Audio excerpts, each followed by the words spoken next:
Witam bardzo serdecznie w kolejnym odcinku. Dzisiaj odkrywam Amerykę. No dobra, nie do końca odkrywam Amerykę, tylko dzisiaj zajmiemy się takim zagadnieniem jak czy warto kupić samochód z Ameryki, czyli z tak zwanych aukcji i na co trzeba uważać. Zapraszam.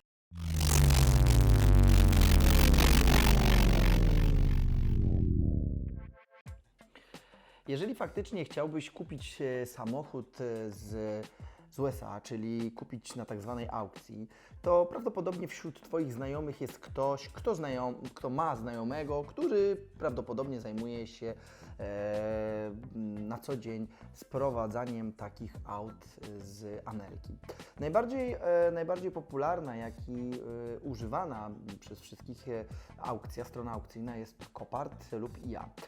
Na takich stronach możecie wyszukać swój samochód, dodać go do ulubionych i oczekiwać, kiedy wejdzie, że tak powiem, termin aukcji.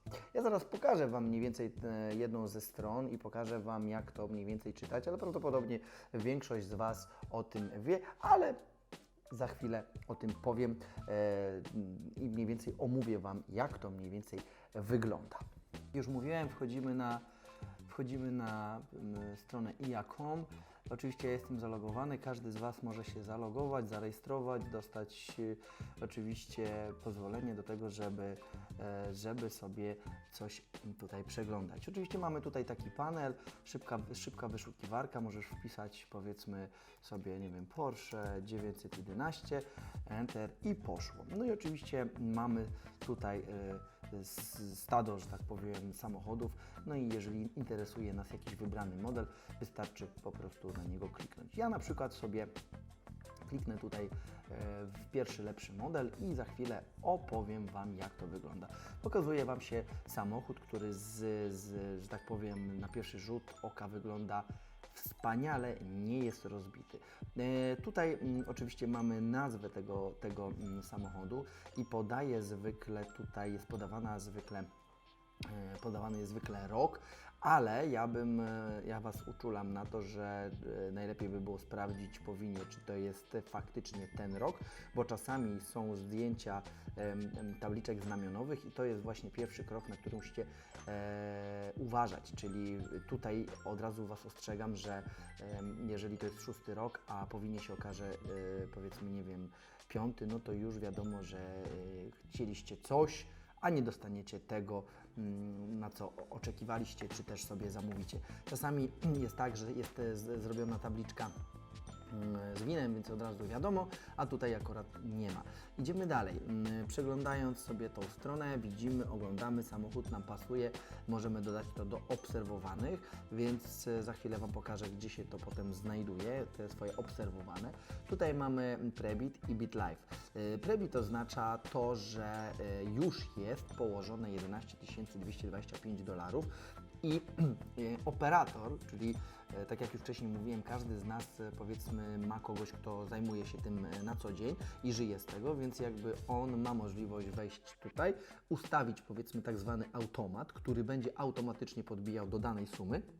Czyli masz możliwość, powiedzmy teraz ustawienia powiedzmy 15 000 i zostawienia aukcji, że tak powiem, bez kontroli. Wtedy automat dobije do 15 i jeżeli nikt nie przebije Ciebie, to wtedy wygrasz, o ile Ci ten samochód oddadzą, ale to akurat później. Tutaj możemy wejść sobie i popatrzeć, za jaki czas będzie ta aukcja tego samochodu.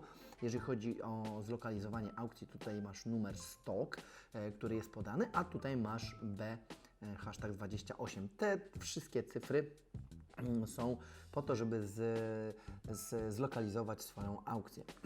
Tutaj mamy podany VIN, który możemy sobie powiedzmy sprawdzić, jeżeli mamy dekoder.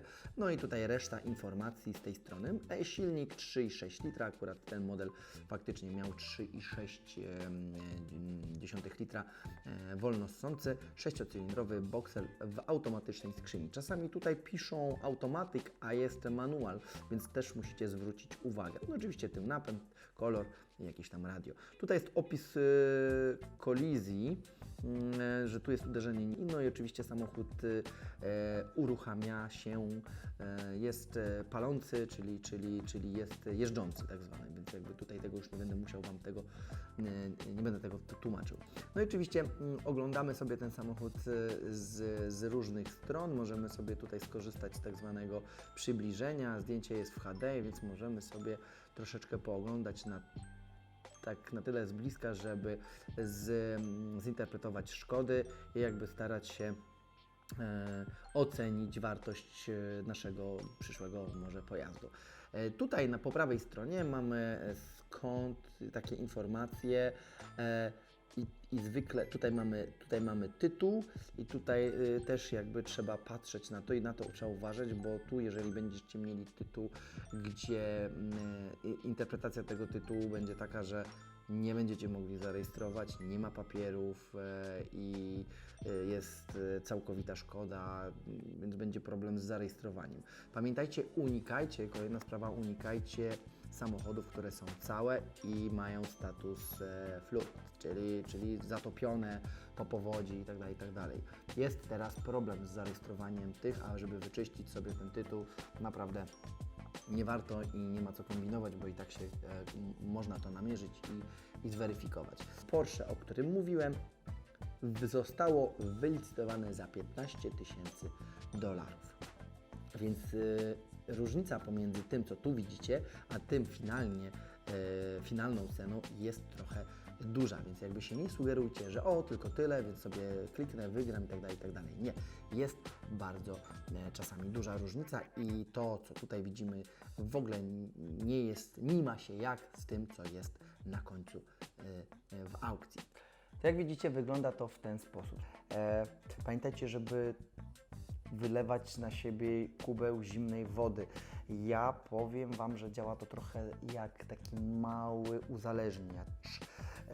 Kupujesz samochód, klikasz i jak masz dostęp do kodów, bo oczywiście nie każdy w takiej formie może licytować, to tak jak mówię, ja to nazywam operatorami, czyli operator, do którego dzwonię, ustalam jaką cenę chcę przeznaczyć na to i jeżeli faktycznie jesteście na tyle w dobrej komitywie lub macie możliwość usiąść razem powiedzmy o 3 czy tam 4 nad ranem, bo zwykle aukcje o tej porze zazwyczaj są, więc siadacie obok i widzisz aukcję na żywo i sobie możecie klikać. Pamiętajcie, żeby konkretnie i skrupulatnie sobie to analizować i liczyć. Oprócz tej powiedzmy, cały czas będziemy operować na przykładzie tego Porsche. Oprócz tej kwoty $15,000, pamiętajcie, są opłaty aukcyjne, gdzie już na dzień dobry ta opłata aukcyjna mniej więcej będzie $600 do $900, więc musicie już kalkulować. Pamiętajcie też, że samochód musi być z miejsca, w którym stoi, przetransportowany do portu i potem do Niemiec, do Bremen.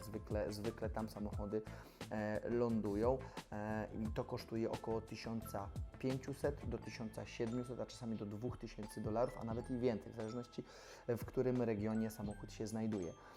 Dodatkowo to są właśnie te koszty, czyli powiedzmy te $15,000 plus te 700 do 900, w zależności za ile też wylicytujemy te auto, trzeba doliczyć, plus te 1500, 1600 lub $1,700 za transport auta do portu. W Niemczech pojawiają się dodatkowe koszty, gdzie jest odprawa i pojawia się cło i podatek.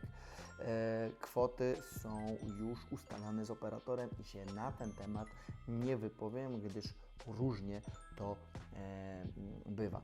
Jeżeli samochód jest mocno rozbity, jest inna cena. Jeżeli mniej rozbity, tak jak w tym przypadku, to jest praktycznie cały samochód, inaczej będą odprawiane te samochody, więc tam się musicie liczyć z kosztami, które podadzą Wam na bieżąco, ale gdzieś mniej więcej za ten samochód, cały czas mówmy na przykładzie tego auta, powiedzmy gdzieś będzie może, nie wiem, około 8-9 tysięcy złotych za wszystkie te opłaty. Dochodzi teraz dalej transport do Polski w wyznaczone miejsce. Operatorzy, którzy pomagają Tobie w załatwianiu tego wszystkiego, na pewno załatwią Ci transport i ten transport będzie kosztował od 1200 zł do 1700 zł, może 2000 zł i myślę, że się w tej kwocie zmieścisz. Więc już mamy, zobaczcie, ile kosztów po drodze i jeszcze nie jest to koniec, bo jeżeli auto przyjeżdża do Ciebie na plac, jesteś obowiązany oczywiście zapłacić akcyzę, więc jeżeli auto jest w takim stanie lub gorszym, musisz na przykład zrobić opinię rzeczoznawcy, który opisze, zrobi wartość tego auta, czyli opisze wartość tego auta i z tym lecisz do urzędu i opłacasz akcyzę.